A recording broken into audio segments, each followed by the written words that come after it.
காலை வேளையிலும் தேவன் நம் மத்தியிலே எழுந்திருக்கிறதுக்காய் நான் தேவனை ஸ்தோத்திரிக்கிறேன். யோவான் எழுதின சுவிசேஷம் 19ஆம் அதிகாரம் 19ஆம் வசனத்தை வாசிக்க கேட்போம். யோவான் எழுதின சுவிசேஷம் 19ஆம் அதிகாரம் 19ஆம் வசனத்தை வாசிக்க கேட்போம். பிலாத்து ஒரு மேல் விலாசத்தை எழுதி சிலுவையின் மேல் போடுவித்தான். அதில் நசரேயனாகிய இயேசு யூதருடைய ராஜா என்று எழுதியிருந்தது. பிலாத்து ஒரு மேல் விலாசத்தை எழுதி அந்த சிலுவையின் மேல் போடுவித்தான். அதிலே இவர் யூதருடைய ராஜா என்று எழுதப்பட்டிருந்தது என்று நாம் வாசிக்க கேட்டோம். இயேசு கிறிஸ்து யூதருடைய ராஜா என்ற ஒரு மேல் விலாசத்தை அங்கே பிலாத்து எழுதி அதை சிலுவையின் மேல் போடுவித்ததாக நாம் வாசிக்க கேட்ட திருவசனத்திலே எழுதப்பட்டிருக்கிறது. யூதருக்கு ராஜா என்று தன்னை சொல்லுகிறான் என்ற குற்றச்சாட்டில் தான் இயேசு கிறிஸ்துவை பிலாத்துவினிடத்தில் கொண்டு வந்த முதல் குற்றச்சாட்டாக இருக்கிறது. இவர் யூதருக்கு ராஜா என்று தன்னைத்தான் பிரகடனப்படுத்துகிறார் என்ற இடத்தில் தான் இந்த குற்றச்சாட்டை வைத்து தான் பிலாத்துவினிடத்தில் இயேசு கிறிஸ்துவை கொண்டு வருகிறார்கள்.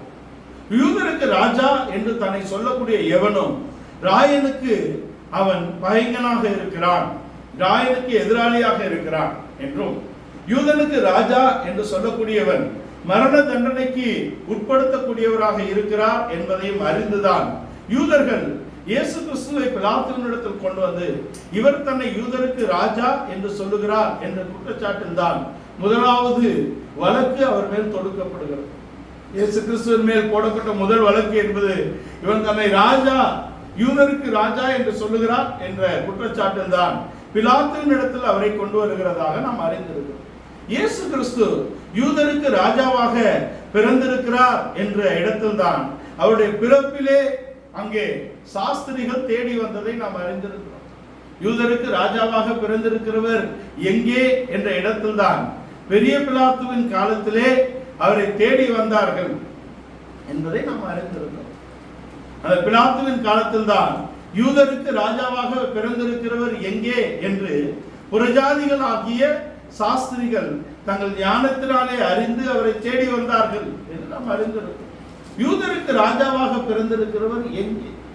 இயேசு கிறிஸ்துவை யூதர்கள் ராஜாவாக ஏற்றுக்கொள்ளும்படியாக ஆயத்தமாக இருக்கிறார்கள். மேசியா வருவார், அவர் எங்களுக்கு ராஜாவாக இருப்பார், இந்த அடிமைத்தனத்திலிருந்து எங்களை நீங்களாக்கி விடுதலையாக்கி எங்களை மற்ற ராஜாக்களை விட பலமுள்ள ராஜாவாக இருந்து அவர் எங்களை ஆளுவார் என்பதுதான் யூதர்களுடைய கூற்றாக இருக்கிறது. அதை தான் அவர்கள் எதிர்பார்த்திருந்தார்கள். யூதருக்கு ஒரு ராஜா வேண்டும், எழுத்தின்படி ஒரு ராஜாவை அவர்கள் எதிர்பார்த்திருந்தார்கள். ஆனால் எழுத்தின்படி ஒரு ராஜாவாக மேசியா வராததினால் தான் அவர்கள் அவரை மேசியாவை ஏற்றுக்கொள்ள முடியவில்லை. மெய்யான மேசியா வந்திருக்கும் பொழுது, மெய் கிறிஸ்து வந்திருக்கிறார், ஆனால் அவரை ஏற்றுக்கொள்ள அவர்களால் முடியாததன் காரணம் என்ன? அவர்கள் எழுத்தின்படி ஒரு ராஜாவை எதிர்பார்க்கிறார்கள். எப்படி தாவீது எல்லா ராஜ்யங்களையும் முறியடித்து இஸ்ரவேலை ஜெயமாக நிறுத்தினாரோ, தாவீதின் குமாரன் சாலமோன் எப்படி சமாதானத்தை ஏற்படுத்தி எல்லாவற்றிலும் அவர்களை சுகமாக வைத்திருந்தாரோ, அதே போல எழுத்தின்படி ஒரு ராஜாவாக மேசியாவை அவர்கள் எதிர்பார்த்தார்கள். இயேசு கிறிஸ்து அற்புதங்கள் அடையாளங்கள் செய்யும் பொழுதும், அளவில்லாத அப்பங்கள் அவர்களுக்கு கொடுக்கும் போதும், இப்படி அற்புத அடையாளங்களை செய்து இவரே நமக்கு ராஜாவாக இருக்கட்டும் என்று அவரிடத்தில் நன்மையை பெற்றவர்கள் அவரை ராஜாவாக ஆக்கும்படி எத்தனையோ சந்தர்ப்பங்களில் வந்தபோது அவர் மறைந்து போய்விட்டார். அவரை பிடிப்பதற்கு யூதர்கள் எத்தனையோ முறை எத்தனம் செய்யும் பொழுது அவர்களுடைய கண்களுக்கு குருட்டாட்டம் வர வைத்து விட்டார். இப்படி அற்புதங்கள் அடையாளங்கள் செய்யக்கூடிய ஒரு ராஜா நமக்கு இருந்தால் இந்த பூமியிலே எவ்வளவு நன்மையாக இருக்கும் என்பதுதான் யூதர்களுடைய கருத்து. அப்பத்துக்கு குறைவு இருக்காது, அற்புத அடையாளங்கள் நடக்கும், எதிரிகளுக்கு குருட்டாட்டங்களை வர வைப்பார், நாம் ஜெயமாக வாழலாம் என்று எழுத்தின்படி ஒரு ஆசீர்வாதத்துக்கு தான் அவர்கள் மேசியாவை ராஜாவாக எதிர்பார்த்தார்களே ஒழிய வேறு ஒரு காரணத்துக்காக அவரை ராஜாவாக அவர்கள் நினைக்கவில்லை. ஆனால் இயேசு கிறிஸ்துவோ அவர் எழுத்தின்படி ராஜாவாக வராதபடிக்கு அவர் ஒரு ஆவிக்குரிய ராஜ்யத்தை நிறுவும்படியாக வந்தார் என்ற இடத்திலே யூதர்களால் அவர்களை ஏற்றுக்கொள்ள முடியவில்லை என்ற இடத்தில் தான் அவர் மேல் இந்த குற்றம் சுமருகிறது. ஒரு கூட்டம் யூதர்களுக்கு இவர் மேசியா என்ற அறிவு இருக்கிறது, ஒரு கூட்டம் யூதர்களுக்கு இவர் மேசியா என்ற அறிவே இல்லை என்ற இடத்தில் பாமரர்கள் யூதர்கள் இவரை மேசியா என்று விசுவாசிக்கக்கூடிய இடத்தில் இருந்தாலும் அதன் உறுதிப்பாடு இல்லாததினாலே, தங்களுடைய ஐயத்தினாலே அவரை முழுவதும் ஏற்றுக்கொள்ளக்கூடிய இடத்திலே அவர்கள் இல்லை. ஏனென்றால் பூமிக்குரிய ஆசீர்வாதத்துக்காக தான் அவரை மேசியாவாக ஏற்றுக்கொள்ளக்கூடிய இடத்திலே, ராஜாவாக ஏற்படுத்தக்கூடிய இடத்திலே அவர்கள் இருந்தார். ஆனால் வேதபாரகர், பரிசேயர் என்ற கூட்டங்கள் இவர்கள் இயேசுவை மேசியாவாக அறிந்திருக்கக்கூடிய இடத்திலே அடையாளங்கள் இருந்தது இல்லையா? அங்கே யோவான் ஸ்நானகன் சிறைச்சாலையிலே இருக்கும் பொழுது, சின்ன பிலாத்துவின் காலத்திலே அங்கே இருந்த பொழுது அவன் கேட்டு அனுப்புகிறான், நீர்தானா இன்னும் ஒருவர் வர காத்திருக்க வேண்டுமா என்ற கேள்விக்கு குருடர் காண்கிறார்கள், செவிடர் கேட்கிறார்கள், சப்பானிகள் நடக்கிறார்கள், குஷ்டரோகிகள் குணமாக்கப்படுகிறார்கள், மரித்தோரும் உயிரோடு எழுப்பப்படுகிறார்கள். அங்கே தரித்திரருக்கு சுவிசேஷம் அறிவிக்கப்படுகிறது என்ற அடையாளங்களை இயேசு சொல்லும் பொழுது அவர்தான் மேசியா என்பதற்கு அடையாளங்கள் இருக்கிறது. யூதர்களுக்கு அவர்தான் மேசியா என்பதற்கு அடையாளம் இருக்கிறது. குருடன் யோவான் 9ஆம் அதிகாரத்திலே பிறவி குருடன் என்ன சொல்லுகிறான்? உலகம் உண்டானது முதற்கொண்டு இப்படி ஒரு காரியத்தை நீங்கள் கேள்விப்பட்டதுண்டா, பார்த்ததுண்டா? பிறவி குருடனாக பிறந்த நான் காணக்கூடிய இடத்திலே இருக்கிறேன், இவர்தான் மேசியா என்று அவன் சொல்லுகிறான். ஆனால் அதை ஏற்றுக்கொள்ளக்கூடிய இடத்துல இல்லை. அவன் பாவி, நீ அவரை குறித்து பேசக்கூடாது என்று சொல்கிறார்கள். அவன் ஒன்று நான் அறிவேன், பாவிகளின் ஜெபத்தை தேவன் கேட்கிறது இல்லை என்று நான் அறிவேன். ஒன்றை நான் அறிந்திருக்கிறேன், நான் குருடனாய் இருந்தேன், இப்பொழுது காண்கிறேன். அவர் எனக்கு கண் பார்வை தந்தார் என்ற இடத்திலே அவரை மேசியாவாக பறைசாற்றக்கூடிய இடத்திலே குருடன் இருக்கிறார். குஷ்டரோகிகள் குணமாக்கப்பட்டார்கள், பழைய ஏற்பாட்டில் வாக்கப்பட்டிருக்கிறார்கள். ஆனால் யாராவது ஆசாரியனிடத்தில் போய் தன்னை காண்பிக்கக்கூடிய இடத்துல இருந்தார்களா என்றால் இல்லை.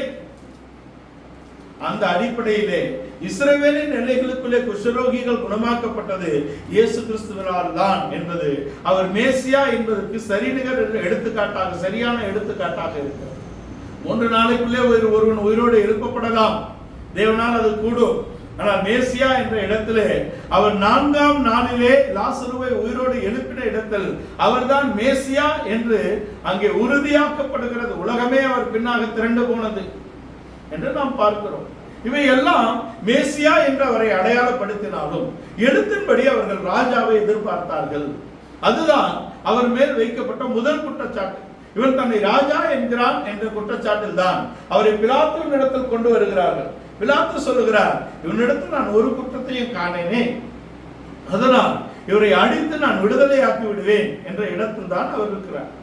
பிலாத்துவும் பிலாத்துவின் மனைவியும் உறுதியாக இவரை விடுதலையாக்கக்கூடிய இடத்தில் தான் முதலாவது இருக்கிறார்கள். 3 கட்டமாக அந்த வழக்கு விசாரணை போய்கொண்டிருக்கிறது. 3 கட்டத்திலும் பிலாத்து அவரோடு இடைபடுகிறார். இடைப்படக்கூடிய இடத்துல மத்தேயு சுவிசேஷகன் தன்னுடைய 27ஆம் அதிகாரத்திலே பிலாத்துவின் மனைவி அங்கு ஒரு சொப்பனத்தினாலே வெகுபாடுபட்டு இவர் நீதிமான், இவரை நீ ஒன்றும் செய்யக்கூடாது என்ற இடத்திலே ஒரு எச்சரிப்பை பிலாத்துவுக்கு சொல்லி அனுப்புகிறதை மத்தேயு சுவிசேஷகர் எழுதுகிறார். பிலாத்துவின் மனைவி ஒரு சொப்பனம் கண்டு அந்த சொப்பனத்திலே இவர் நீதிமான், இவராலே நான் வெகுபாடுபட்டேன் என்றுதான் எழுதப்பட்டிருக்கிறதே தவிர அந்த சொப்பனம் என்ன என்று வேதத்திலே எழுதப்படவில்லை. ஒரு கருத்துக்கு அந்த சொப்பனம் என்னவாக இருக்கும் என்றால், முழு உலகத்தையும் நீதி தீர்க்கக்கூடிய, நியாயம் தீர்க்கக்கூடிய நியாயாதிபதியாக இயேசு கிறிஸ்து உட்கார்ந்து இருக்கிறதை பிதாவாகிய தேவன் அவளுக்கு காண்பித்ததினாலே அவள் பதறி போய் இவர் நீதிமான், ஒரு நீதிமான், ஒரு நியாயாதிபதி தான், ஒரு நீதிமான், ஒரு நீதி உள்ள ஒரு நியாயாதிபதியாக தான் அவரை பார்த்திருக்க வேண்டும். அதனால் தான் அவள் வெகுபாடுபட்டு இருக்கிறார். உலகத்தை நியாயம் தீர்க்கக்கூடிய நியாயாதிபதியாகிய பிதாவாகிய தேவன் தன்னுடைய குமாரனை ஏற்படுத்தி இருக்கிறார் என்பதை ஒரு தரிசனத்தில் கண்டிருந்தால்தான் அப்படிப்பட்ட ஒரு நடுக்கம் பிலாத்துவின் மனைவிக்கு பற்றி இருக்க கூடும் என்பது நம்முடைய கருத்தாக இருக்கிறது. அங்கே எழுதப்படவில்லை. அது அப்போஸ்தலருடைய கருத்து என்னவென்றால், அதுதான் அப்படி ஒரு சொப்பனத்தை அவள் கண்டுதான் அவள் நடுங்கி இருக்க வேண்டும். நீதிமான், அவருக்கு ஒரு தீமையும் செய்ய வேண்டாம் என்று அவள் அவ்வளவு பதற வேண்டிய அவசியம் என்ன? எத்தனையோ நீதிமான்கள் ரோம நியாயாசனத்திலே நியாயம் தீர்க்கப்பட்டிருக்கிறார்கள், தண்டனைக்குட்படுத்தப்பட்டிருக்கிறார்கள். ஆனால் இவரை குறித்து அவ்வளவு பதறி நீ இவரை நியாயம் தீர்க்க வேண்டாம் என்று அவர் சொல்லக்கூடிய அளவுக்கு அவர் பயந்து ஓடி ஆள் அனுப்ப வேண்டிய அவசியம் என்ன என்றால், அவர் முழு உலகத்தின் நியாயாதிபதி என்று பிதாவாகிய தேவன் அவளுக்கு வெளிப்படுத்தி இருக்கிறார். பிதா ஒருவனுக்கு தம்முடைய குமாரனை வெளிப்படுத்த சித்தமாய் இருந்தால்தான் அவனுக்கு குமாரன் வெளிப்படுவார் மேசியாவாக. குமாரன் ஒருவனுக்கு பிதாவை வெளிப்படுத்த சித்தமாய் இருந்தால்தான் அவன் பிதாவை அறிந்து கொள்ள முடியும் என்று இயேசுவும் சொல்லுகிறார்.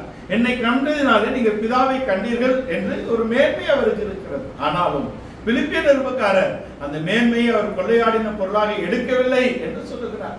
அப்படி எடுக்காததினாலே, அவர் கீழ்ப்படிந்ததினாலே பிதாவாகிய தேவன் இயேசு கிறிஸ்துவை எல்லா நாமத்துக்கும் மேலான நாமமாக உயர்த்தி, வானோர் பூதளத்தோர் பூமியின் கீழானோர் எல்லோருடைய முழங்கால்களும் அவருக்கு முன்பாக முடங்கும்படியாகவும், எல்லோருடைய வாய்களும் அவரை குறித்து அறிக்கையிடும்படியாகவும் அவரை எல்லா நாமத்துக்கும் மேலான உன்னத நாமமாக அவருடைய நாமம் உயர்த்தப்படுகிறது. இதைதான் லோத்து அங்கே பிலாத்துவின் மனைவி கண்டிருக்க வேண்டும் என்று நாம் பார்க்கிறோம். அதை கண்டு, இந்த நீதிமானுக்கு நீ ஒரு தீங்கும் செய்ய வேண்டாம், அவரால் நான் மிக வேதனைப்பட்டேன், கலக்கமடைந்திருக்கிறேன் என்று சொல்லுகிறார். பிலாத்துவும் கூட, இந்த மனிதனிடத்தில் நான் ஒரு குற்றமும் காணவில்லையே, உங்களுக்கே ஒரு நியாயாசனம் இருக்கிறதே, நீங்கள் அதிலே நியாயம் தீர்க்கலாமே என்று சொல்லுகிறார். 18-19 அங்கே அதிகாரங்களை நீங்கள் பார்த்தால், யோவான் 18 இது ஆரம்பித்து விடுகிறது. அவரை பிடித்து பிலாத்துவினிடத்தில் கொண்டு வருகிறார். உங்களுக்கே ஒரு நியாயாசனம் இருக்கிறது, நீங்களே இதை செய்யலாமே என்றால், நாங்கள் மரண தீர்ப்பு செய்யும்படியான அதிகாரம் எங்களுக்கு இல்லை என்று கொண்டு வருகிறார். அதை அவர் ஆராய்ந்துதான், இந்த மனிதன் மரணத்துக்கு ஏதுவான குற்றம் ஒன்றும் செய்ததாக காணப்படவில்லையே என்று அவர் சொல்லுகிறார்.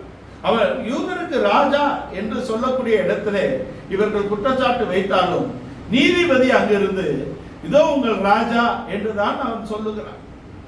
நியாயாசனத்துக்கு வரும் பொழுது, நியாயாசனத்துக்கு முன்பாக ஒரு குற்றவாளியோ ஜனங்களோ எதுவும் பேச முடியாது. இன்றைக்கும் நியாயாசனத்துக்கு முன்பாக ஒருவரும் பேசக்கூடாது, அனுமதிக்கப்பட்டால் மாத்திரமே பேச வேண்டும். ஆனால் நியாயாசனத்தில் இருக்கக்கூடிய நீதிபதிகள் எதையும் பேச அதிகாரம் பெற்றிருக்கிறார்கள் என்ற இடத்திலே பிலாத்து அங்கு தன் அதிகாரத்தை உபயோகப்படுத்தி இதோ உங்கள் ராஜா என்றுதான் அவரை சொல்லுகிறார். இப்படி இதோ உங்கள் ராஜா என்று அவன் யூதர்களை பகடி பண்ணினதினாலே யூதர்கள் மிகவும் ஆக்ரோஷமாக எழும்பி இவரை கொலை செய்ய வேண்டும் என்ற உறுதிக்கு வந்து விடுகிறார். இதோ உங்கள் ராஜா, பண்டிகைக்கு ஒரு ஆளை அங்கே நான் விடுதலையாக்க வேண்டுமே, உங்கள் ராஜாவையே நான் விடுதலையாக்குகிறேன், இதோ உங்கள் ராஜா இருக்கிறார் என்றுதான் அவன் சொல்லுகிறான். இது யூதர்களுக்கு மிகப்பெரிய கோபத்தையும் ஒரு மூர்க்கத்தையும் கொண்டு வருகிறதாக இருக்கிறது.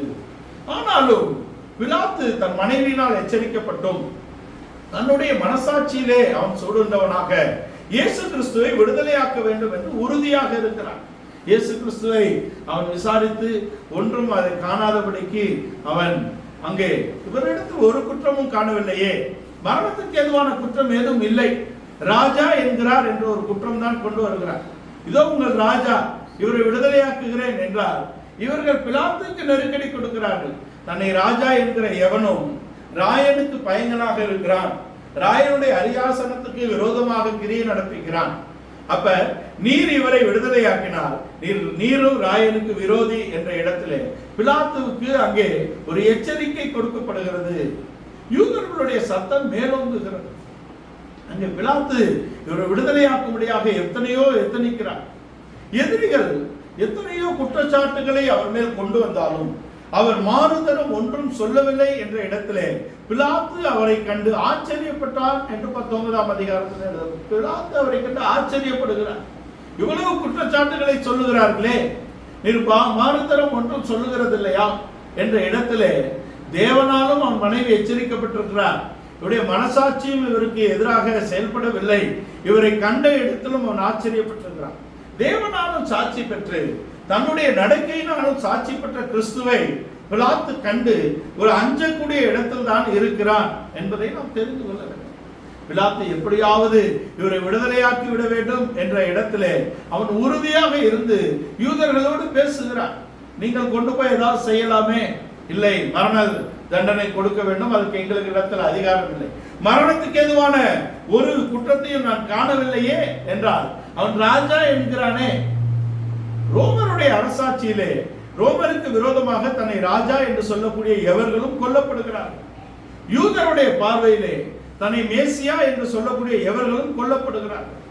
இவருக்கு முன்பாக அநேகர் ராஜாவாக எழும்பி நான் தான் மேசியா, நான் யூதர்களை விடுதலையாக்குவேன் என்று சொல்லி எத்தனையோ பேர் அதே இடத்திலே கொல்லப்பட்டிருக்கிறார்கள் என்பதை வரலாற்று கூற்றுகள் சொல்லுகிறது. அநேகர் எழுப்பினார்கள். அங்கே யோவானையும் பேதுருவையும் அப்போஸ்தலர்களையும் பிடித்து அங்க சங்கத்துக்கு முன்பாக கொண்டு போய் அவர்களை தண்டிக்கக்கூடிய இடத்தில் கூட கமாலியல் என்ன சொல்கிறார்? இதுக்கு முன்பாக எத்தனையோ பேர் எழும்பினார்களே, அவர்கள் இல்லாமல் போனார்களே, இது தேவனால் உண்டாயிருந்தால் இருக்கட்டும் என்றுதான் சொல்லுகிறார். அப்போ இயேசு கிறிஸ்துவுக்கு முன்பாகவே அநேகர் தங்களை மேசியா என்று பிரகடனப்படுத்தி அங்கே யூதர்களாலும் கொல்லப்பட்டிருக்கிறார்கள், ரோமர்களாலும் கொல்லப்பட்டிருக்கிறார்கள் என்பதற்கு சரித்திர அனுமானங்கள் இருக்கிறது என்பதை நாம் தெரிந்து கொள்ள. நான் இங்கே யூதருக்கு ராஜா என்ற குற்றச்சாட்டிலே பிலாத்துவினிடத்தில் கொண்டு போனாலும் கூட பிலாத்துவும் கூட இவரை இதோ உங்கள் ராஜா இருக்கிறார், பண்டிகையிலே இவரை நான் உங்களுக்கு விடுதலையாக்கி தருகிறேன் என்றுதான் அவன் சொல்லக்கூடிய இடத்திலே இருக்கிறது என்பதை நாம் தெரிந்து. யூதர்கள் அவரை எழுத்தின்படி ஒரு ராஜாவாக எதிர்பார்த்தார்கள். ஆனால் இயேசு கிறிஸ்துவோ ஒரு ஆவிக்குரிய ராஜ்யத்தை அங்கு ஸ்தாபிக்கும்படியாக ராஜாவாக வெளிப்பட்டிருக்கிறார் என்பதை நாம் தெரிந்து கொள்ள. யூதர்கள் எழுத்தின்படி ஒரு ராஜா வேண்டும் என்று எதிர்பார்த்திருக்கிறார்கள். இவரோ ஆவிக்குரிய ராஜா. எழுத்தின்படி ஒரு அரசாட்சியை அவர்கள் எதிர்பார்க்கிறார்கள். இவரோ ஆவிக்குரிய அரசாட்சியை எதிர்பார்க்கிறார். ரெண்டும் எதிர்மறை என்ற இடத்தில் தான், ரெண்டும் கிராஸ் ஆகுது. இவருடைய சிந்தனைகள் எதிர்மறையாக இருக்கிறது என்ற இடத்தில் தான் இந்த எதிர்மறையான சிந்தனைகள் மோதி இவரை கிராஸ் என்ற சிலுவைக்கு கொண்டு வந்திருக்கிறது. ரெண்டு பேருடைய கூற்றுகளும் எதிர்மறையான கூற்றுகள். அவர்கள் அங்கே உலகத்தின் படி ஒரு ராஜ்யத்தையும் இங்கே உலக பிரகாரமாக சௌக்கியமாக வாழ்வதற்கான ஒரு ஆசீர்வாதத்தை, ஒரு ராஜ்யத்தை, ஒரு ராஜாவை எதிர்பார்க்கிறார். ஆனால் இவரோ இங்கே பூமிக்குரிய ராஜ்யம் அல்ல, அவர் ஒரு நித்திய ராஜ்யத்தை, ஒரு ஆவிக்குரிய ராஜ்யத்தை அவர் ஸ்தாபிக்கும்படியாக வந்திருக்கிறார் என்ற இடத்தில் தான் இயேசுவுக்கும் யூதர்களுக்குமான முரண்பாடு இருக்கிறது என்பதை நாம் தெரிந்து கொள்ளலாம். இயேசு பூமிக்குரிய ராஜ்யத்தை ஸ்தாபிக்க வரவில்லை, அவர் ஒரு ஆவிக்குரிய ராஜ்யத்தை ஸ்தாபிக்கும்படியாக வந்தார். ஆனால் யூதர்களோ இவர் தாவீதை போல எதிரிகளை முறியடித்து ஒரு ராஜ்யத்தை நமக்கு அமைத்து தருவார் என்று எதிர்பார்க்கிறார். யோசித்து பாருங்கள், மேசியா உலகத்தின்படி பல ராஜாக்கள் இருக்கும் பொழுது யுத்தங்களை நடப்பித்து ஜெயித்து மற்ற ராஜாக்களோடு அவரும் ஒரு ராஜாவாக இருப்பது அழகாகவா இருக்கும்? அது மேன்மையாகவா இருக்கும்? அது மகிமையாகவா இருக்கும்? அல்ல என்பதை நாம் தெரிந்து கொள்ள வேண்டும். நாம் அங்கே குருத்தோலை ஞாயிற்றிலே பேசுறது போல எருசலேமிலே ஒரு ஆவிக்குரிய ராஜ்யத்தை நிறுவி ஒளிவ மலையிலே பூமிக்குரிய ஒரு ராஜ்யத்தை நிறுவ அவர் வரும் பொழுது அவர் மாத்திரமே ராஜாவாக அரசாடுவார். 7ஆம் எக்காலம் ஊதப்பட்டது. நம்முடைய உலகத்தின் ராஜ்யங்கள் நம்முடைய கர்த்தருக்கும் அவருடைய பரிசுத்தவான்களுக்கும் உரிய ராஜ்யமாக மாற்றப்படுகிறது என்ற இடத்துல அவர் ஒரே ராஜாவாக தான் இருப்பார். இவர்கள் எதிர்பார்க்கிறது போல அநேக ராஜாக்கள் இருக்கக்கூடிய இடத்துல அவரும் ஒரு ராஜாவாக இருந்து யுத்தங்களை நடப்பித்து இவர்களுக்காக எல்லாவற்றையும் செய்தால் அது அத்தனை மேன்மையாக இருக்குமா என்பது இல்லை என்பதுதான் பதிலாக இருக்கிறது. இவர்கள் பூமிக்குரிய ஒரு ராஜாவை எதிர்பார்க்கிறார்கள். அவர் பூமிக்குரிய ராஜா அல்ல என்பதை நாம் தெரிந்து இவரை கூட்டிக் கொண்டு போய் அநேக காரியங்களை கேட்கிறார். இவர்கள் எல்லோரும் இப்படி உன்னை குற்றம் சாட்டுகிறார்களே, நீ என்னிடத்தில் ஒரு மாறுதலும் சொல்லுகிறது இல்லையா? உன் ஜீவன் என் கையிலே இருக்கிறது, உன்னை என்னிடத்தில் ஒப்பு கொடுத்திருக்கிறார்கள் என்று அவர் சொல்லக்கூடிய இடத்திலே என்னை உங்களிடத்தில் ஒப்பு கொடுத்தவர்களுக்கு மிகுந்த ஆக்கினை உண்டாயிருக்கிறது என்று அவர் சொல்லுகிறார். இந்த வார்த்தைகள் பிலாத்துவை பயமுறுத்தக்கூடிய இடத்திலும் அவருடைய வாழ்க்கையும் நடக்கையும் அவனை ஆச்சரியப்படுத்தக்கூடிய இடத்திலும் அவருடைய நீதியும் அவனுடைய மனைவியின் மூலமாக சொல்லப்பட்ட வார்த்தைகள் அவனை நடுங்க செய்யக்கூடிய இடத்திலும் தான் இருக்கிறது. பிலாத்து நடுங்கி இருக்கிறார். நீர் மெய்யாகவே ராஜாவா என்று அவரிடத்தில் கேட்கிறார். கடைசியாக ஒரு கேள்வி, நீர் மெய்யாகவே ராஜாவா என்று கேட்கிறார். 19ஆம் அதிகாரத்தில் யோவான் 19 நீர் மெய்யாகவே ராஜாவா? இயேசு அதற்கு பதில் கேட்கிறார், இதை நீரா சொல்லுகிறீரா, மற்றவர்களுடைய அங்கே நெருக்கடி நிமித்தம் நீர் கேட்கிறீரா என்று அந்த கேள்வியை அவர் கேட்கிறார். நீராகவே இதை சொல்லுகிறீரா இல்ல நெருக்கடி நிமித்தம் இதை கேட்கிறீரா என்று அங்கே கேட்பதன் காரணம் என்ன என்றால், நீர் யூதருக்கு ராஜாவாக வந்திருக்கிறீரா என்று மெய்யாகவே அறிந்து கொள்ளும்படியாக அவன் கேட்கக்கூடிய இடத்துல இருக்கிறான். நீராக கேட்கிறீரா அல்லது மற்றவர்களுடைய நெருக்கடி நிமித்தம் இதை நீர் கேட்கிறீரா என்று சொல்லி பின்பு அவனுக்கு பதில் அளிக்கிறார். நான் இவ்வுலகத்துக்கு ராஜாவாக வரவில்லை, நான் இவ்வுலகத்திலே என் ராஜ்யம் இல்லை, இந்த உலகத்திலே எனக்கு ராஜ்யம் இருக்க வேண்டும் என்று நான் நினைத்திருந்தால் என்னோடு இருந்தவர்கள் பட்டயத்தை எடுத்து அதை என் பட்சத்தில் கொண்டு வந்திருப்பார்கள். அப்படி இல்லாதபடிக்கு என் ராஜ்யம் இவ்வுலகத்துக்கு உரியது அல்ல, நானும் இவ்வுலகத்துக்குரிய ராஜ்யத்தின் ராஜாவாக வரவில்லை என்பதை அவர் தெளிவாக சொல்கிறார். என் ராஜ்யம் இவ்வுலகத்துக்கு உரியது அல்ல. நீ ராஜாவா என்று அவன் கேட்ட பொழுது இரண்டாவது முறை ஆம் நான் ராஜா தான் என்று சொல்கிறார். அதாவது இந்த ராஜ்யம் இவ்வுலகத்துக்குரிய ராஜ்யத்துக்காக நான் வரவில்லை, நான் இவ்வுலகத்தின் ராஜா அல்ல என்று சொன்ன இயேசு கிறிஸ்து இரண்டாம் முறை அவன் உள்ளே வந்து கேட்ட பொழுது ஆம் நீர் சொல்லுகிறபடிதான் என்று சொல்லி, நான் நீதிக்கு ராஜா, நான் சத்தியத்துக்கு ராஜா, நான் சமாதானத்துக்கு ராஜா, நான் சந்தோஷத்துக்கு ராஜா என்பதை ஒரே வார்த்தையிலே நான் சத்தியத்துக்கு ராஜா என்று சொல்லுகிறார். ஆம் நீர் சொல்லுகிறபடிதான் நான் சத்தியத்துக்கு ராஜா, நான் நீதிக்கு ராஜா, நான் சமாதானத்துக்கு ராஜா, நான் சந்தோஷத்துக்கு ராஜா என்பது அவர் இவ்வுலகத்துக்குரிய ராஜா அல்ல என்பதையும், அவருடைய ராஜ்யம் இவ்வுலகத்துக்கு உட்பட்டது அல்ல என்பதையும், அவருடைய ராஜ்யம் இவ்வுலகத்தின் ராஜ்யத்தை காட்டிலும் மேன்மையான மகிமையான ராஜ்யம் என்பதையும் அந்த ஒரு வார்த்தை தெளிவுபடுத்துகிறதாக இருக்கிறது. நான் சத்தியத்துக்கு ராஜா என்று சொல்கிறார். அடுத்தது அவன் சத்தியமாவது என்ன என்று கேட்கிறார். நான் தான் சத்தியம் என்று அவர் தன்னை வெளிப்படுத்துகிறார். நம்முடைய ராஜா ஆவிக்குரிய ஒரு ராஜ்யத்தை நமக்காக ஏற்படுத்தி கொடுத்திருக்கிறார். இதை யூதர்கள் அறிந்து கொள்ளாதபடிக்கு அவர்களுக்கு ஒரு குறைவும் அவர்களுடைய பார்வையிலே ஒரு தவறும் வந்திருக்கிறது என்று ரோமன் உருவக்காரர் எழுதுகிறார். அவர்களுடைய குறைவு, அவர்களுடைய தவறு எவ்வளவு பெரிய மேன்மையை நமக்கு கொண்டு வந்திருக்கிறது. அவர்களுடைய குறைவே, அவர்களுடைய தவறே நமக்கு மேசியாவின் எவ்வளவு பெரிய ஆசீர்வாதத்தை கொண்டு வந்திருக்கிறதே. அவர்களுடைய நிறைவு என்னமாய் இருந்திருக்கும், மரித்தோரில் ஜீவன் தோன்றினது போல இருந்திருக்குமே என்று ரோமன் உருவக்காரர் கொண்டு வருகிறார். யூதர்களுடைய குறைவு, யூதர்களுடைய தவறு என்பது, யூதர்களுடைய குறைவு அவர்கள் தோராவை ஆராயாமல் போய்விட்டார்கள். மேசியாவை தோராவின் மூலமாக அவர்கள் ஆராய்ந்து அறிந்து கொள்ளவில்லை. இயேசுவை அவர்கள் அறிய வேண்டியபடி அறிந்து கொள்ளவில்லை என்பதுதான் அவருடைய குறைவு, அவருடைய தவறு என்று அவர் கொண்டு வருகிறார். வேத வாக்கியங்களை ஆராய்ந்து பாருங்கள், அவைகள் என்னை குறித்து சாட்சியிடுகிறது, நித்திய ஜீவன் உங்களுக்கு அதிலே கிடைக்கும் என்று இயேசு சொல்கிறார். வேத வாக்கியங்களை ஆராய்ந்து பாருங்கள், நித்திய ஜீவன் அதிலே உங்களுக்கு இருக்கிறது, என்னை குறித்து சாட்சியிடுகிறதும் அவைகள். நீங்கள் இயேசுவை காண வேண்டும் என்றால் நீங்கள் வேதத்தை காண வேண்டும் என்ற கருத்தை அவர் கொண்டு வருகிறார். நீங்கள் மோசேயையும் அறியவில்லை, அவன் கொடுத்த தோராவையும் அறியவில்லை, அவன் மூலமாக கொடுக்கப்பட்ட தோராவையும் அறியவில்லை, நீங்கள் மேசியாவையும் அறியவில்லை என்ற இடத்திலே அவர்களுடைய அறிவு குறைவுள்ளது. அவர்களுடைய தவறு, அவர்களுடைய குறைவு நமக்கு எவ்வளவு பெரிய ஆசீர்வாதத்தை கொண்டு வந்திருக்கிறது என்ற இடத்திலே அவருடைய சொந்த ஜனங்கள் அவர்களுடைய ராஜாவை இழந்து போகிறார்கள் என்ற இடத்துக்கு வருகிறார். அவர்கள் பூமியின்படி எழுத்தின்படி ஒரு ராஜாவை எதிர்பார்க்கிறார்கள். பூமியிலே இமைக்காக ஒரு ராஜாவை எதிர்பார்க்கக்கூடிய வாழ்க்கை தான் அவர்களுக்கு இருந்தது என்பதை நாம் தெரிந்து கொள்ள வேண்டும். ஆனால் அவர் பூமிக்குரிய ராஜா அல்ல, அவர் நித்தியத்தின் ராஜா, அவர் சத்தியத்துக்கு ராஜா, அவர் நீதியின் ராஜா, அவர் சமாதானத்தின் ராஜா, அவர் சந்தோஷத்தின் ராஜா என்பதாக அவர் நீதியின் ராஜா, அவர் சத்தியத்தின் ராஜா. அவரை அறிந்ததினாலே நாம் சத்தியத்தினால் விடுதலையாக்கப்பட்டிருக்கிறோம். அவருடைய ரத்தத்தினாலே நாம் வெளியேறப்பட்டவர்களாக விலைக்கிரயத்துக்கு நாம் கொல்லப்பட்டிருக்கிறோம். அவருடைய சத்தியத்தினாலே நாம் விடுதலையாக்கப்பட்டு அவருக்கு சத்தியத்துக்குரிய ஜனங்களாக நாம் வந்திருக்கிறோம். அவருடைய எலும்புக்கும் அவருடைய மாம்சத்துக்கும் உரியவர்களாக நாம் அழைக்கப்பட்டிருக்கிறோம். அவர் சத்தியத்தின் ராஜா, அவர் நீதியின் ராஜா. அவருடைய ரத்தத்தினாலே நாம் நீதிமான்களாக்கப்பட்டிருக்கிறோம். அவருடைய நீதியின் ராஜ்யத்துக்குள்ளே கொண்டு வரப்பட்டிருக்கிறோம். அன்பின் குமாரனின் ராஜ்யத்துக்குள்ளே கொண்டு வரப்பட்ட ஒவ்வொருவர்களும் கிறிஸ்துவின் நீதியை தரித்து கொண்டிருக்கிற விசுவாசத்தினாலே அவர் நம்முடைய ராஜா, அவர் நீதியின் ராஜா.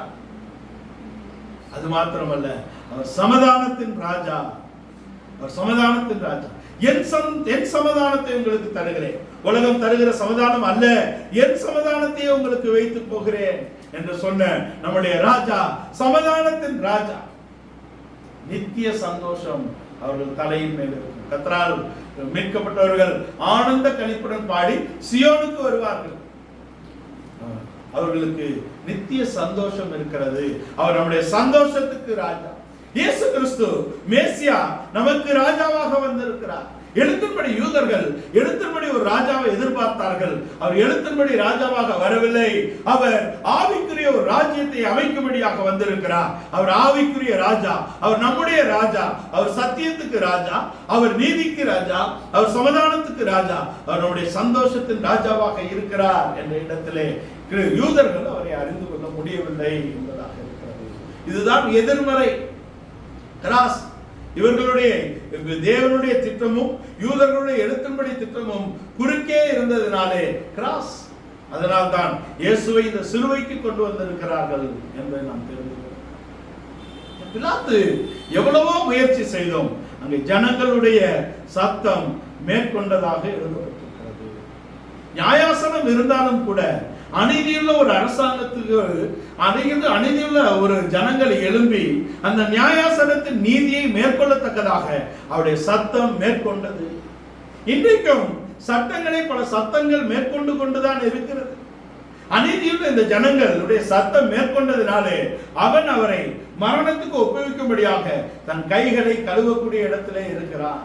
பிலாத்து நீதியாக இவரை விடுவிக்க நினைத்தான் என்பது போல காணப்பட்டாலும் கூட ஜனங்களுடைய சத்தம் மேலோங்கும் பொழுது அவனுடைய தன் சட்டத்தை காக்காமலும் நீதியை காக்காமலும் தன் மனசாட்சிக்கு இடப்படாமலும் அந்த எச்சரிப்புகளுக்கு செவிகொடாதபடிக்கு அவன் தன்னுடைய சிங்காசனத்தை தன்னுடைய பதவியை காத்துக் கொள்ளும்படியாக அவன் கைகளை கழுவி அவன் தப்பித்துக் கொள்ளும்படியாக விரும்புகிறான்.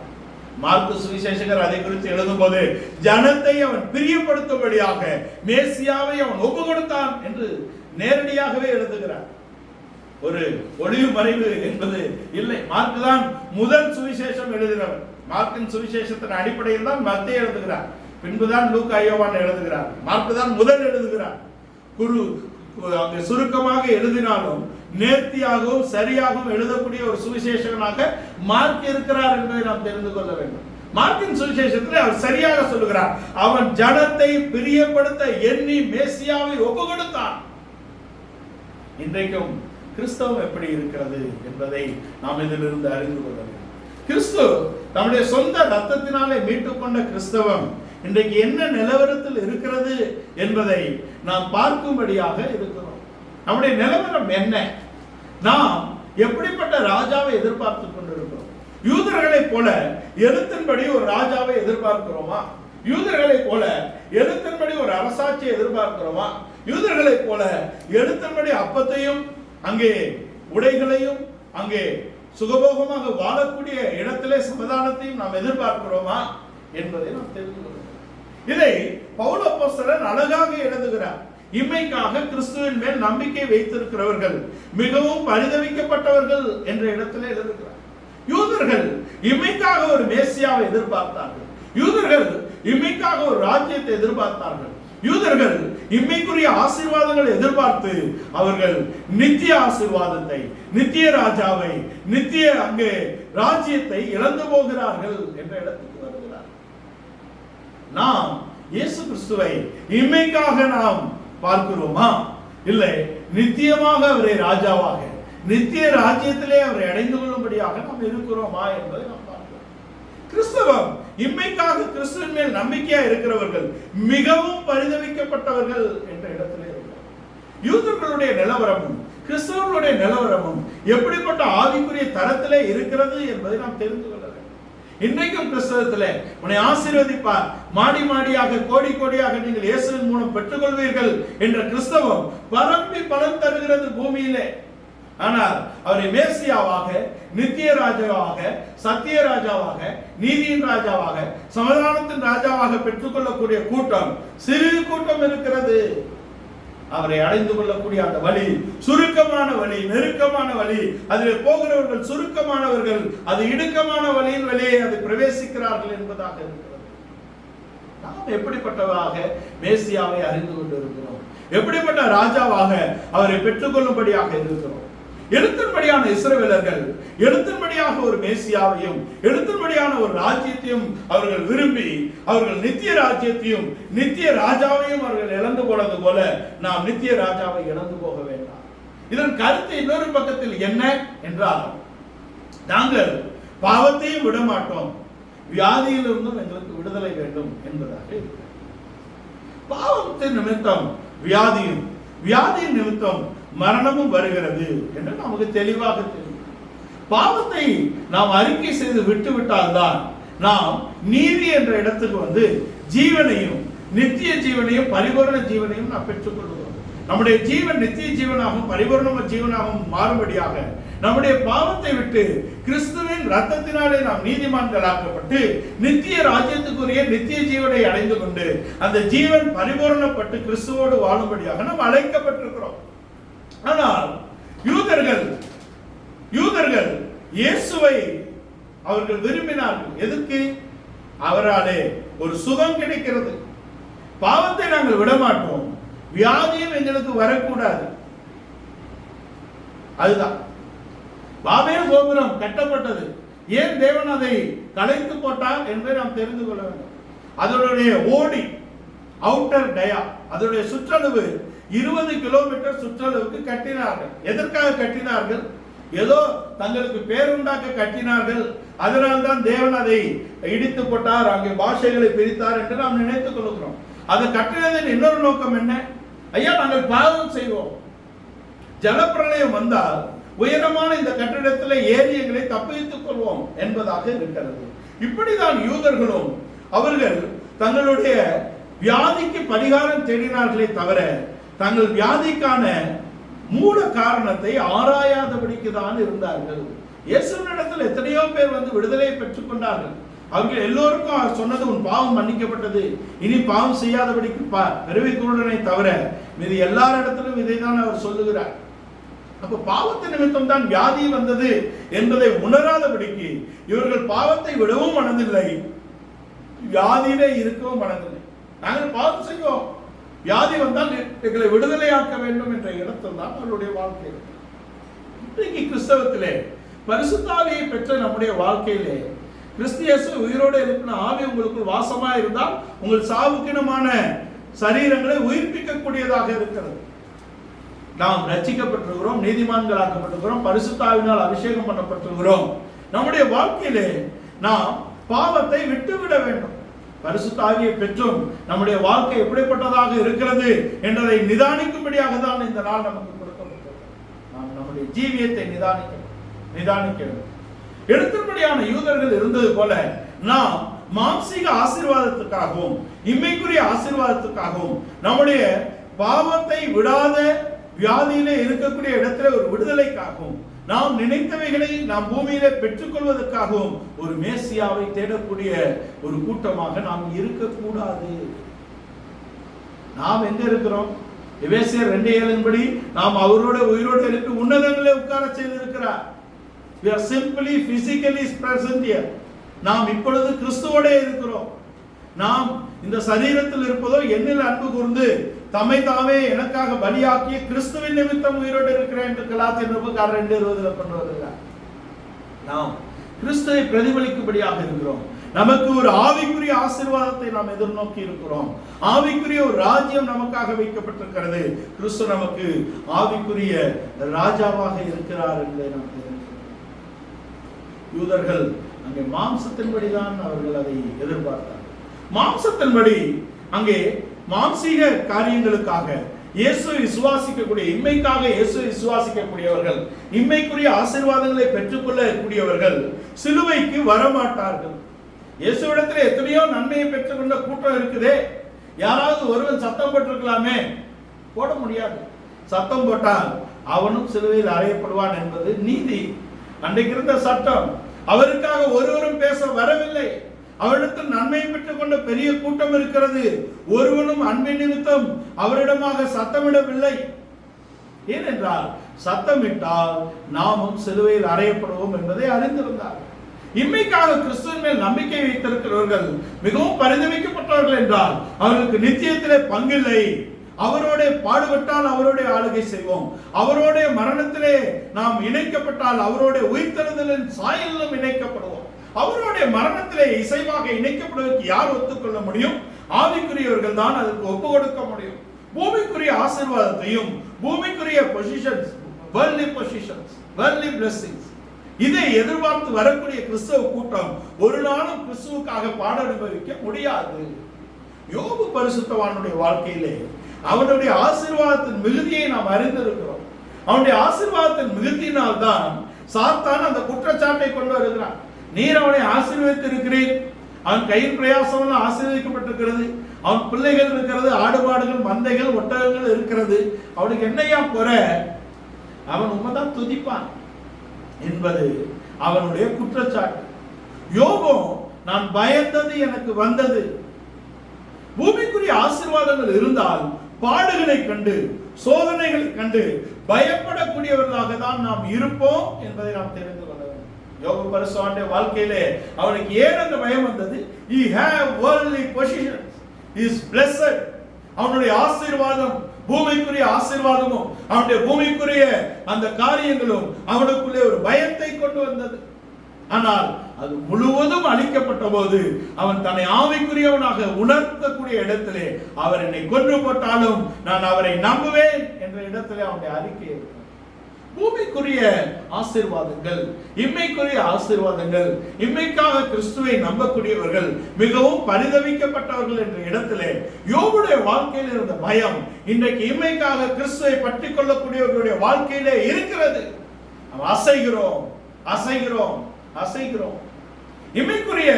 இம்மைக்காக கிறிஸ்துவை ஏற்றுக்கொண்டவர்கள், இம்மைக்காக இயேசுவை தேடுகிறவர்கள் அசையக்கூடிய இடத்தில் தான் இருக்கிறார்கள். நான் இன்னும் ஒரு முறை வானத்தையும் பூமியும் அசைப்பேன். எதற்காக அசைப்பேன்?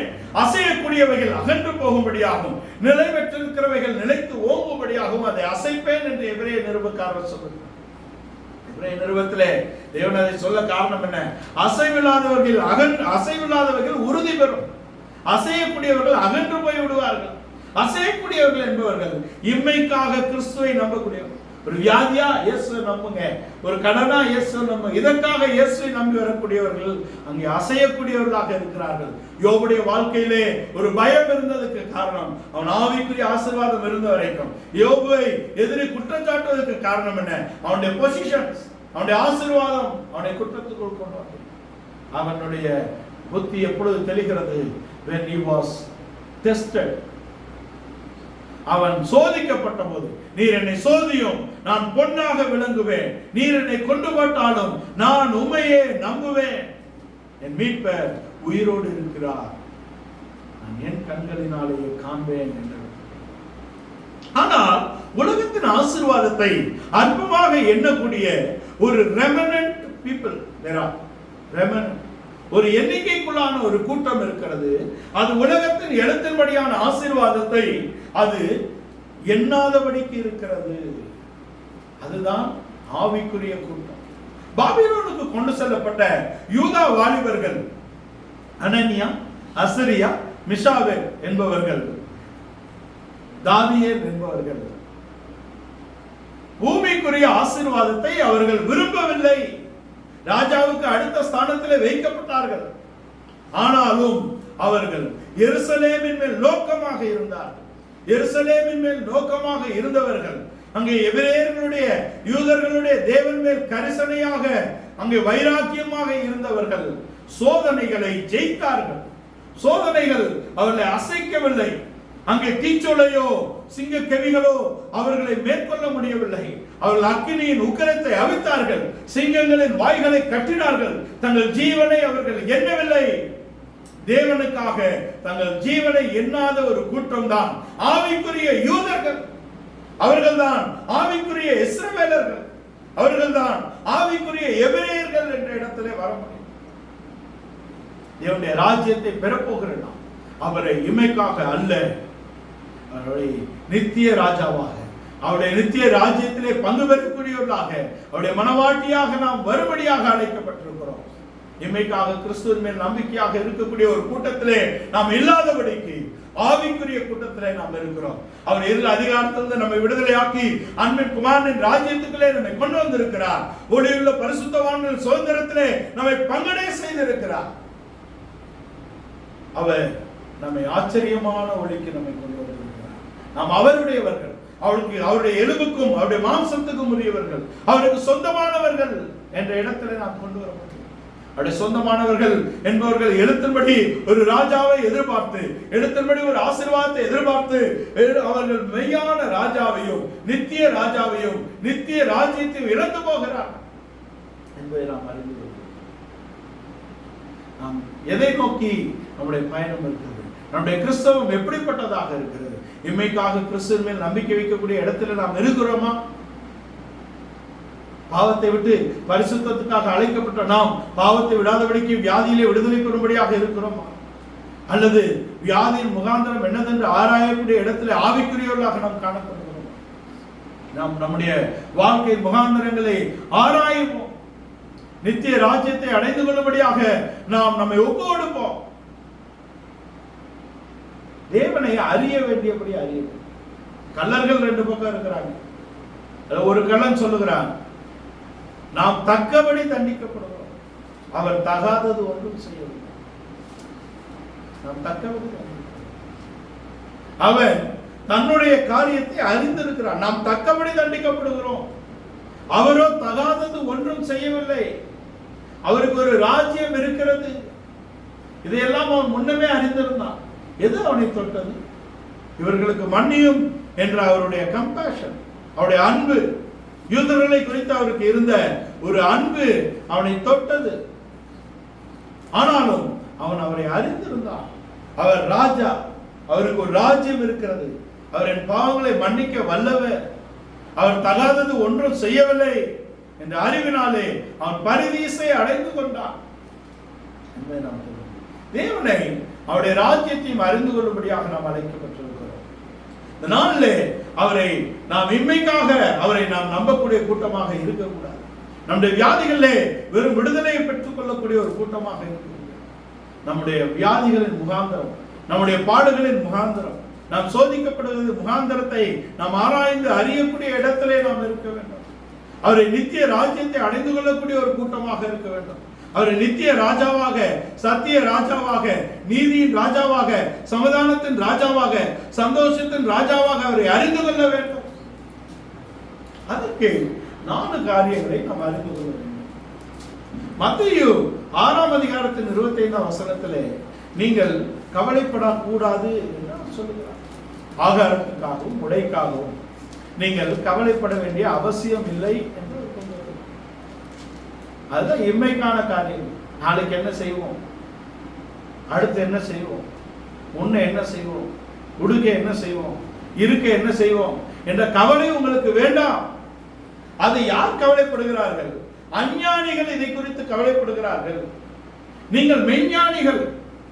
மெய்ஞானத்தை அடைந்த கூட்டம் உண்ணவும் உடுக்கவும் இருக்கவும் உடுக்கவும் கவலைப்படலாமா? அஞ்ஞானிகள் இதை குறித்து கவலைப்படுகிறார்கள், சேர்த்து வைக்கிறார்கள், செலவழிக்க பயப்படுகிறார்கள். யாரு? அஞ்ஞானிகள், நாளையை குறித்த நம்பிக்கை இல்லாதவர்கள், தேவனை அறியாதவர்கள், இருளுக்குள் இருக்கக்கூடியவர்கள், இம்மைக்காக வாழக்கூடியவர்கள், நாளைக்காக கவலைப்படக்கூடிய கூட்டத்திலே இருக்கிறார். மெய்ஞானத்தை அடைந்திருக்கிறோம். இருள் அதிகாரத்திலிருந்து நம்மை விடுதலையாக்கி இருக்கிறாரே, அந்த காலத்திலிருந்து நம்மை விடுதலையாக்கி இருக்கிறாரே, இருளில் இருந்து வெளிச்சத்தை பிரகாசிக்க செய்த தேவன் நம்முடைய முகத்தில் அறிவாகிய ஒளியை நம்முடைய இருதயத்திலே பிரகாசிக்க செய்திருக்கிறாரே. இந்த பிரகாசத்துக்கும் இந்த வெளிச்சத்துக்கும் அந்த கூட்டம் மெய்ஞானத்தை அடைந்து கொண்ட கூட்டம். நாம் நாளையை குறித்து கவலைப்படாத ஒரு கூட்டமாக இருக்க வேண்டும். அந்த தினம் அதற்கான கவலைப்படுகிறது என்று சொல்கிறார். அந்த நாளே அதுக்காக கவலைப்படுகிறது. நீங்கள் ஏன் கவலைப்பட வேண்டும்? என்னத்தை உண்போம், என்னத்தை உடுப்போம் என்ற கவலை, எங்கே இருப்போம் என்ற கவலை உங்களுக்கு வேண்டாம். தேவனுடைய ராஜ்யத்தை நாம் அடைந்து கொள்வதற்கும், தேவனாகிய நம்முடைய ராஜாவை நாம் பற்றிக் கொள்வதற்கும் நாம் முதல் அடிப்படையாக தெரிந்து கொள்ள வேண்டியது உண்ணவும் உடுக்கவும் நமக்கு என்ன வேண்டும் என்ற கவலை நமக்கு இருக்கக்கூடாது. தேவனுடைய ராஜ்யம் புசிப்பும் குடிப்பும் அல்ல என்று வருகிறது. தேவனுடைய ராஜ்யம் புசிப்பும் குடிப்பும் அல்ல. என்னத்தை உண்ணுவோம், என்னத்தை உடுப்போம் என்பதை குறித்த கவலை இருக்கக்கூடியவர்கள் தேவனுடைய ராஜ்யத்துக்கு உரியவர்கள் அல்ல என்ற இடத்திலே அது வருகிறது. நாம் தேவனுடைய ராஜ்யத்துக்கு உரியவர்கள் என்றால் நாம் என்னத்தை உடுப்போம், என்னத்தை புசிப்போம் என்ற கவலை நமக்கு இருக்கக்கூடாது. தேவனுடைய ராஜ்யம் முதலாவது என்னன்னா புசிப்பும் குடிப்பும் அல்ல. தேவனுடைய ராஜ்யம் புசிப்பும் குடிப்பும் அல்ல என்ற இடத்துக்கு வரக்கூடிய நாம் புசிப்பதை குறித்தும் குடிப்பதை குறித்தும் உடுப்பதை குறித்தும் கவலையற்றவர்களாக இருக்க வேண்டும் என்றால் தேவன் அதை பார்த்துக் கொள்ளக்கூடிய இடத்திலே இருக்கிறார். பறவைகளை பாருங்கள், அவைகள் விதைக்கிறதும் இல்லை, அறுக்கிறதும் இல்லை. பூக்களை பாருங்கள், செடிகளை பாருங்கள். சாலமோனும் அதை போல உடுத்தினது இல்லை. அவைகளை நான் போஷிக்கிறேன், உடுத்து வைக்கிறேன், தங்க இடம் கொடுக்கிறேன். நீங்கள் அவைகளை காட்டிலும் விலையேற பெற்றவர்கள் இல்லையா? அவைகளை காட்டிலும் நீங்கள் விலையேற பெற்றவர்களாக இருக்கிறீர்களே. நீங்கள் தேவனுடைய குமாரத்திகளுமாக இருக்கிறீர்கள். உங்களுக்கு என்ன தேவை என்பதை தேவன் அறிந்திருக்கிறார். உண்ணுவதிலும் உடுப்பதிலும் ஒரு ஒழுங்கை வைராக்கியத்தை உடையவர்களாக இருந்தவர்கள் தான் அந்த சோதனைகளை ஜெயித்த யூத வாலிபர்களாக இருக்கிறார்கள். ராஜாவின் போஜனத்தினாலும் ராஜாவின் பானத்தினாலும் தங்களை தீட்டுப்படுத்தாதபடி தேவனுக்காக வைராக்கியமாக இருந்தார்கள். தேவனுக்காக வைராக்கியமான கூட்டம் என்பது நாங்கள் எண்ணத்தை உண்ண வேண்டும், எண்ணத்தை உடுக்க வேண்டும் என்று கவலையற்றவர்களாக இருக்க வேண்டும். வயிற்றுக்கு போஜனம், போஜனத்துக்கு வயிறு மேற்கும். தேவன் இதையும் அதையும் ஒழியும் பண்ணுவார். அதை குறித்த கவலைப்படக்கூடாது. முதலாவது என்பது நாம் எண்ணத்தை உடுப்போம் என்ற இடத்திலே கவலை இருக்கக்கூடாது, உண்ணுவோம் என்ற இடத்திலே கவலை இருக்க. இரண்டாவது அந்த 14-17 வாசி. ரோமர் 14-17. தேவனுடைய ராஜ்யம் புசிப்பும் குடிப்பும் அல்ல, அது நீதியும் சமாதானம். அது நீதி, அது சமாதானம். பரிசுத்த ஆவியினால் உண்டாகும் சந்தோஷமா இருக்கிறது. அது நீதி, அது சமாதானம், அது பரிசுத்த ஆவியினால் வரும் சந்தோஷமாக இருக்கிறது. அது நீதி, சமாதானம். அதுக்கு அடுத்து சந்தோஷம். இந்த எண்ணத்தை உடுப்போம், எண்ணத்தை உண்போம் என்ற கவலை இல்லாதபடிக்கு தேவனுடைய ராஜ்யம் புசிப்பும் குடிப்பும் அல்ல. அடுத்தது தேவனுடைய ராஜ்யம் பரிசுத்த ஆவியினால் வரும் சந்தோஷம். பரிசுத்த ஆவியினால் வரும் சந்தோஷம். பரிசுத்த ஆவியை பெற்றுக்கொள்ளக்கூடிய இடத்திலே நாம் இருக்கிறோம். பரிசுத்த ஆவியை பெற்றுக்கொண்டவர்கள் தான் அவருடைய என் ஆவி இல்லாதவன் என்னுடையவன் அல்ல. மீட்பின் நாளுக்கு என்று முத்திரையாக நமக்கு பரிசுத்த ஆவியை தந்திருக்கிறார். நான் போகிறது உங்களுக்கு நலமா இருக்கும், நான் போய் உங்களுக்கு ஒரு தேற்றவாளனை அனுப்பேன். அவர் நீதியை குறித்தும் நியாயத்தை குறித்தும் சத்தியத்தை குறித்தும் பாவத்தை குறித்தும் உங்களுக்கு போதித்து கண்டித்து உணர்த்துவார். கண்டித்து உணர்த்துவார். பரிசுத்த ஆவியினால் வரும் சந்தோஷம். பரிசுத்த ஆவியினால் வரும் சந்தோஷம் என்றால் என்ன? பரிசுத்த ஆவி நம்ம இருதயத்தில் ஊற்றப்படுவது அன்பு. தேவன் பரிசுத்த ஆவியை, தேவன் தம்முடைய அன்பை பரிசுத்த ஆவியின் மூலமாக உங்களை இருதயத்திலே ஊற்றிருக்கிறார். இந்த நம்பிக்கை உங்களை வெட்கப்படுத்தாது என்றால் அன்பு நீதியில் சந்தோஷப்படும், அநீதியில் அல்ல. 1 கொரிந்தியர் 13 அது நீதியில் சந்தோஷப்படும். அப்போ பரிசுத்த ஆவியினால் வரும் சந்தோஷம் என்பது நீதி, சமாதானம், சந்தோஷம். இது பரிசுத்த ஆவியினால் வரக்கூடியது. பரிசுத்த ஆவியை நாம் பெற்றுக்கொள்வதாக இருக்கிறது. தேவனுடைய ராஜ்யம் என்பது புசிப்பும் குடிப்பும் அல்ல. தேவனுடைய ராஜ்யம் என்பது பரிசுத்த ஆவிதான். தேவனுடைய ராஜ்யம் என்பது என்ன? பரிசுத்த ஆவிதான். மத்தேயு 16:28 நான் தேவனுடைய ராஜ்யத்திலே குமாரன் மகிமை பொருந்தினவராய் வரும் வரைக்கும் உங்களில் அநேகர் மரணத்தை ருசி பார்ப்பதில்லை என்றார். பரிசுத்தாவி நமக்குள் வந்ததுதான், பரிசுத்தாவி நமக்குள் இருப்பதுதான் தேவனுடைய ராஜ்யம். நாமே தேவனுடைய ராஜ்யமா. we are the kingdom people. நாம் எங்கு சென்றாலும் தேவனுடைய ராஜ்யத்தை சுமந்து செல்லக்கூடிய ஜனங்களாக இருக்கிறோம். நாம் தான் தேவனுடைய ராஜ்யம்.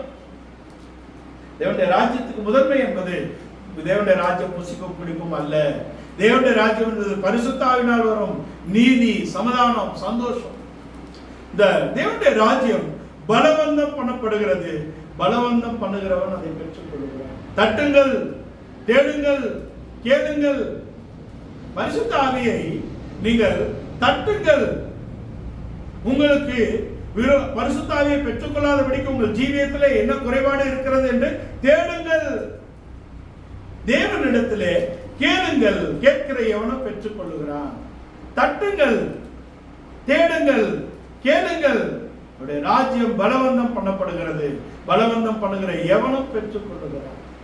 பலவந்தம் பண்ணி பெற்றுக் கொள்ளுகிறவன் போராடக்கூடிய இடத்திலே இருக்கிறான். நான் ஜெபத்திலே போராடுகிறது போல நீங்களும் என்னோட கூட போராடுங்கள். இந்த உண்ணவும் ஒடுக்கவும் இருக்கக்கூடியவன் இதை செய்ய முடியாது. உண்ணவும் ஒடுக்கவும் இருக்கக்கூடிய இதை செய்ய முடியுமா? முடியாது. பரிசுத்த ஆவி உள்ளே இருக்க வேண்டும். நாம் வேண்டிக் கொள்ள வேண்டியது என்னதென்று அறியாது இருக்கிறபடினாலே வாக்கு கடங்காத பெருமூச்சுகளோட நமக்காக வேண்டுதல் செய்கிறார். பரிசுத்தவான்களுக்காக வேண்டுதல் செய்கிறார். தேவனுடைய ராஜ்யம் கட்டப்படும்படியாக வேண்டுதல் செய்கிறார். ஊழியர்களுக்கு வாக்கு வல்லமை உண்டாயிருக்கும்படியாக வேண்டுதல் செய்கிறார். முன்குறிக்கப்பட்டவர்களுக்காக எப்பொழுதும் ஸ்தோத்திரங்களை ஜெபங்களை ஏறெடுக்கும்படியாக அப்போஸ்தலர்கள் இருக்கிறார்கள். அதுக்கு ஆவி நிறைவு வேண்டும். அதுக்கு நமக்கு கிருபை வேண்டும். அநேகருடைய ஸ்தோத்திரத்தினாலே கிருபை பெருகுகிறதாக இருக்கிறது. அநேகருடைய ஸ்தோத்திரத்தினாலே கிருபை பெருகுகிறது. உணவும் ஒடுப்பதும் தேவனுடைய ராஜ்யம் அல்ல. அது பரிசுத்த ஆவியினாலே வரக்கூடிய நீதி, சமாதானம், சந்தோஷம். அதை பலவந்தம் பண்ணுகிறவன் அதை பெற்றுக் கொள்ளுகிறான் என்ற இடத்தில் நாம் தேவனுடைய ராஜ்யமாக இருக்கிறோம். நாம் தேவனுடைய ராஜ்யத்துக்குள்ளே பிரவேசிக்க போகிறோம். அதற்காக ராஜா வந்திருக்கிறார். அவரை எழுத்தும்படியாக ராஜாவாக எதிர்பார்த்தார்கள். அவர் எழுத்தும்படியான ராஜா அல்ல. ஒரு ஆவிக்குரிய ராஜ்யத்தை ஸ்தாபிக்க வந்த ஒரு நித்தியத்தை ஸ்தாபிக்க வந்த ஒரு நித்திய ராஜா.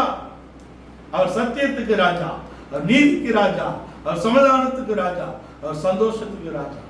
இந்த காலை வேளையிலே இயேசு கிறிஸ்து சிலுவையிலே நமக்காக வெளியேறப்பட்ட ரத்தத்தை சிந்தினாரே. இதற்காக நித்திய ராஜ்யத்தை நாம் அடைந்து கொள்ளும்படியாக, சத்தியத்தை நாம் அடைந்து கொள்ளும்படியாக, நீதியை நாம் அடைந்து கொள்ளும்படியாக, சமாதானத்தை நாம் அடைந்து கொள்ளும்படியாக, சந்தோஷத்தை நாம் அடைந்து கொள்ளும்படியாக அன்பின் குமாரனின் ராஜ்யத்துக்குள்ளே நம்மை கொண்டு வந்திருக்கிறார். முன்னே அந்நியராயும் மனதிலே துர்க்கரினால் சத்துருக்களாய் இருந்த நம்மை பரிசுத்தரும் குற்றமற்றதும் கண்டிக்கப்படாத ஜீவியத்துக்கு உட்படுத்தும்படியாக தம்முடைய மாம்ச சரீரத்திலே பட்ட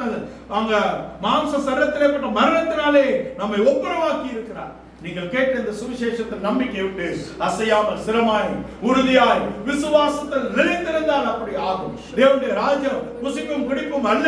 தேவனுடைய ராஜ்யம் பரிசுத்த ஆவியினால் வரும் நீதி, சமாதானம், சந்தோஷம். அது பலவந்தம் செய்யப்படுகிறது. பலவந்தம் பண்ணுகிறவன் அதை அடைந்து கொள்ளுகிறார். அதுக்கு அவங்க தேவன் நம்மை ஆயத்தப்படுத்துகிறார். தேவன் நம்மை ஆயத்தப்படுத்துகிறவர் தேவனே. 2 கொரிந்தியர் 5 ஆயத்தப்படுத்துகிறவர் தேவனே. ஆவியனும் அச்சாரத்தை நமக்கு தந்திருக்கிறார். ஆனா பூமியிலே அவருக்கு 19ஆம் வெளிப்படுத்தின விசேஷம் 19ஆம் அதிகாரத்தில் சொல்லப்பட்டிருக்கு. ஆட்டுக்குட்டியானவரின் கல்யாணம் வந்தது. மனைவி தன்னை ஆயத்தப்படுத்தினார். மனைவி தன்னை ஆயத்தப்படுத்த வேண்டும். இன்னொரு பக்கம் ஆயத்தப்படுத்துகிறவர் தேவனே. அதுக்கு ஆவியனும் அச்சாரத்தை தந்திருக்கிறார். நீதியை கிரியையினாலே பெற்றுக்கொள்ளக்கூடிய நீதியின் சந்ததி அதை பெற்றுக்கொள்ளவில்லை. விசுவாசத்தினாலும் ஆவியின் வல்லமையினாலும் அதை அடைந்து கொள்ளக்கூடிய ஒரு சந்ததியாக நாம் வந்திருக்கிறோம். எழுத்தின்படி விருத்த சேதனம் பண்ணப்பட்டவன் யூதன் அல்ல. இருதயத்திலே விருத்த சேதனம் பண்ணப்பட்ட நாமே மெய்யான யூதராக இருக்கிறோம் என்ற இடத்திலே நம்மை நீதியுள்ள சந்ததியாக, கண்டிக்கப்படாத, தண்டிக்கப்படாத அங்கே ஒரு ஜீவியத்தை, பரிசுத்த ஜீவியத்தை நமக்கு தந்திருக்கிறார். ஆயத்தப்படுத்துக. மனைவி தன்னை ஆயத்தப்படுத்தினார். அவருடைய ஆயத்தத்தை நாம் அறிந்து கொள்ளும்படியாக சத்தியம் நமக்கு உபதேசிக்கப்படுகிறது. நாம் ஆயத்தப்படுத்த வேண்டும். ஆயத்தப்படுத்துகிறவர் தேவனே என்ற பக்கத்திலே ஆவியின் அச்சாரத்தை நமக்கு தந்திருக்கிறார். 3 காரியங்கள். நாம் புசிப்பும் குடிப்பும் அல்ல என்ற இடத்திலே இருக்க வேண்டும். தேவனுடைய ஆவியை நாம் பெற்றுக்கொள்ள வேண்டும். தேவனுடைய ராஜ்யத்தை பலவந்தம் பண்ணி நாம் அடைந்து கொள்ள வேண்டும். அது மாத்திரமல்ல, 4வது, அது கையினாலே கட்டப்பட்டது அல்ல என்பதை நாம் தெரிந்து கொள்ள வேண்டும். அது கையினாலே கட்டப்பட்டது அல்ல. நித்திய நகரம், கையினால் கட்டப்படாத நித்திய நகரம் வருகிறது என்று நம்பிக்கையுள்ளவராக இருக்கிறோம் என்று சொல்கிறார். 2 கொரிந்தியர் 5ஆம் அதிகாரத்திலே முதல் 2 வசனத்தை வாசிங்க. பூமிக்குரிய கூடாரமாகிய நம்முடைய வீடு அழிந்து போனாலும் தேவனால் கட்டப்பட்ட கைவேலை இல்லாத நித்திய வீடு வருகிறது என்று நிச்சயித்திருக்கிறோம். நிச்சயம் நமக்கு இருக்கு. அங்கே புசிப்பும் குடிப்பும் அல்ல. புசிப்பு குடிப்பு என்ற இடத்தை இழந்தார்கள். வஸ்திரங்கள் உருவப்பட்டது. யோசேப்பின் இடத்திலிருந்து அவனுடைய வஸ்திரம் அங்கே பிடுங்கப்பட்டது. இயேசுவின் இடத்திலிருந்து அவருடைய வஸ்திரம் பிடுங்கப்பட்டது. ஆனால் நித்திய ராஜ்யத்திலே ஒரு நித்திய வஸ்திரத்தை நமக்காக வைத்திருக்கிறார். அது கையினால் உண்டான ராஜ்யம் அல்ல. பூமிக்குரிய கூடாரமாகி நம்முடைய வீடு அழிந்து போனாலும் தேவனால் கட்டப்பட்ட கைவேலையில்லாத நித்திய நகரம் நமக்கு உண்டென்று நாம் நிச்சயித்திருக்கிறோம். ஆனால் யோபுக்கு அந்த நிச்சயம் இல்லையே. யோபு பரிசுத்தவான் சொல்லுகிறார், நான் தாயின் வயிற்றிலிருந்து நிர்வாணியாக வந்தேன், நிர்வாணியாக போகிறேன். நாம் நிர்வாணத்தை மூடும்படியாக நம்முடைய கர்த்தர் தன்னுடைய வஸ்திரங்களை இழந்தார். நமக்கு நித்திய வஸ்திரங்களை தரும்படியாக இருக்கிறார். நமக்கு ரட்சிப்பின் வஸ்திரத்தை தந்திருக்கிறார். நீதியின் சால்வை கொடுக்கப்பட்டிருக்கிறது. துதியின் உடை கொடுக்கப்பட்டிருக்கிறது. அங்கே பொச்சரிகை கொடுக்கப்பட்டிருக்கிறது. சித்திரத்தையல் ஆடை கொடுக்கப்படுகிறது. வெண் வஸ்திரம் கொடுக்கப்படுகிறது. சுத்தம் பிரகாசமான மெல்லிய வஸ்திரம் நமக்கு வைக்கப்பட்டிருக்கிறது. தேவனுடைய ராஜ்யமாக நாம் மாறுவோம். அவருடைய நீதிக்கு சுதந்திரவாளிகளாக மாறுவோம். அவருடைய சமாதானத்தை அடைந்து கொள்வோம். அவருடைய சந்தோஷத்துக்கு பங்குள்ளவர்களாக வருவோம். அவருடைய நித்திய ராஜ்யத்தை அடைந்து கொள்வோம். அவர் நமக்கு நித்திய ராஜா. அவர் நம்முடைய சத்தியத்தின் ராஜா. அவர் நம்முடைய நீதியின் ராஜா. அவர் நம் சமாதானத்தின் ராஜா. அவர் நம்முடைய சந்தோஷத்தின் ராஜாவாக இருக்கிறார். இந்த காலை வேளையிலே இயேசு கிறிஸ்து நம்மை நீதிக்குட்படுத்தும்படியாக நாம் முன்னே அந்நியராயும் மனதிலே துர்க்கினால் சத்துருக்களாய் இருந்த நம்மை ஒரு பரிசுத்த ஜீவியம், குற்றமற்ற ஜீவியம், கண்டிக்கப்படாத ஜீவியத்துக்கு உட்படுத்தும்படியாக, இந்த நீதியை அடைந்து கொள்ளும்படியாக, இந்த நித்திய ராஜ்யத்தை அடைந்து கொள்ளும்படியாக, இந்த நித்திய ராஜாவை அடைந்து கொள்ளும்படியாக, இந்த நித்திய மணவாளனை அடைந்து கொள்ளும்படியாக அழைக்கப்பட்ட நாம் எப்படிப்பட்டவர்களாக இருக்கிறோம்? பூமிக்குரிய ஆசீர்வாதங்கள் அல்ல, இம்மைக்காக கிறிஸ்துவே அல்ல, நித்தியத்துக்காக வாழும்படியாக அழைக்கப்பட்ட ஒரு இந்த காலை வேளையிலே இந்த சத்தியங்களுக்கு முற்றிலுமாக நம்ம ஒப்புக் கொடுப்போம்.